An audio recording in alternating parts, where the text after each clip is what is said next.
नमस्कार प्यारे बच्चों। चलिए आज हम आपकी संचयन किताब का एक बहुत ही दिल को छू लेने वाला अध्याय शुरू करते हैं, जिसका नाम है टोपी शुक्ला। ये सिर्फ एक कहानी नहीं है, बल्कि दोस्ती, अपनेपन की तलाश और अकेलेपन की एक ऐसी दास्तान है जो हमें बहुत कुछ सोचने पर मजबूर कर देती है। बच्चों, इस एक लाइन पर गौर कीजिए। लेखक राही मासूम रजा की ये एक पंक्ति ही इस पूरी कहानी की जान है, उसकी आत्मा है। ये हमें बताती है कि टोपी और इफ़्फ़न का रिश्ता कितना गहरा, कितना अटूट था। चलिए मेरे साथ इस दोस्ती की दुनिया में उतरते हैं। तो आज हम इस अध्याय को समझने के लिए टोपी शुक्ला की जिंदगी के इन खास पड़ावों से गुजरेंगे। उसकी दोस्ती से शुरू करेंगे, फिर देखेंगे कि कैसे उसे घर में प्यार मिला, कैसे संस्कृतियां टकराईं और आखिर में उसके अकेलेपन और संघर्ष को समझेंगे। ये सभी पॉइंट्स परीक्षा के लिए भी बहुत जरूरी हैं। तो कहानी का जो दिल है वो हैं ये दो किरदार, टोपी और इफ़्फ़न। इनकी दोस्ती ही इस पूरी कहानी की नींव है। एक ऐसी दोस्ती जो मजहब और समाज के बनाए हर नियम से कहीं ऊपर थी। अब जरा इनके पूरे नाम देखिए। एक तरफ हैं बलभद्र नारायण शुक्ला और दूसरी तरफ सैयद जरगाम मुर्तुजा। नाम से ही साफ है ना, एक हिंदू परिवार से हैं तो दूसरा मुस्लिम। दोनों की दुनिया, परंपराएं, सब कुछ कितना अलग था। और जानते हैं, यही बात उनकी दोस्ती को और भी ज्यादा खास बना देती है, क्योंकि उनके दिल के रिश्ते के आगे ये सारी दीवारें कोई मायने नहीं रखती थी।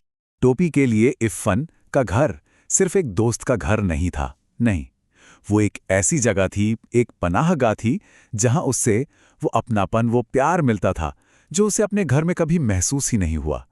और इस अपनेपन की सबसे बड़ी वजह थी इफ़्फ़न की दादी।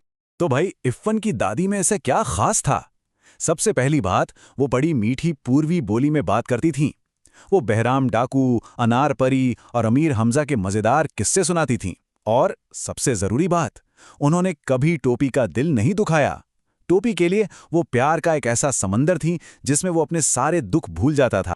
ये जो पूर्वी बोली थी ना, ये सिर्फ एक भाषा नहीं थी।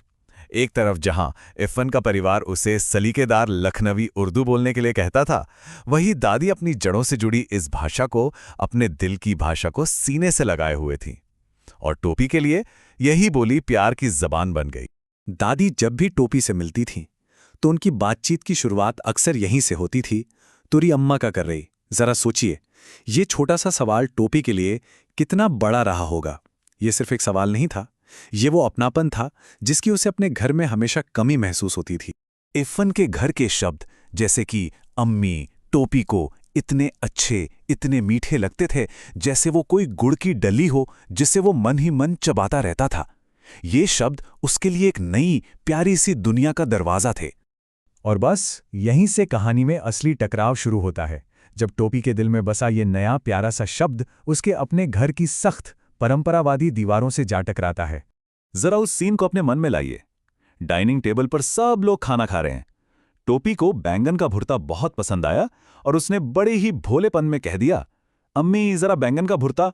और बस इतना कहते ही जैसे पूरे घर में एक भूचाल आ गया। उसकी दादी सुभद्रा देवी का यह सवाल एक तीर की तरह चुभा।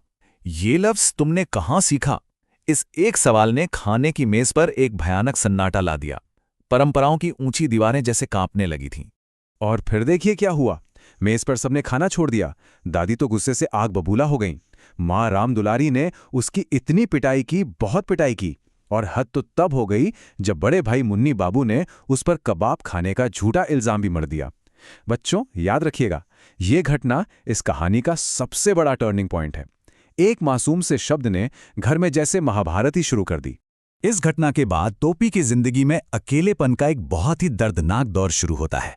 उसकी जीवन के दो सबसे मजबूत सहारे एक एक करके उससे छीन जाते हैं।